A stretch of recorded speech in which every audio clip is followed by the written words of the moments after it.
In this video, I want to talk about how you can log into YouTube TV, and I'll quickly show you some different methods. So if you're using your TV, a smart TV, or any sort of streaming device, what you want to do is you want to open up the app on your TV, and if you don't have it, you want to look at the App Store on your TV and download it from in there. Click on sign in, and after that you should see a code.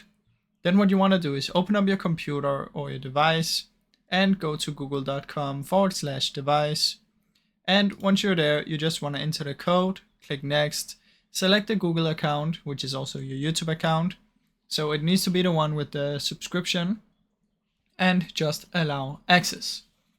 Now, another thing you can also do for some smart TVs, you can just open up the YouTube TV app, click sign in, and just sign in with the YouTube account, and this works for some. Now, if you're on the web browser, you can just head over to tv.youtube.com and sign into the account, and you should be good to go. Now, that is basically how you can do it, guys. Now, I really hope you enjoyed the short video. If you did, please leave a like and subscribe, as it helps me out a ton. Thank you so much for watching.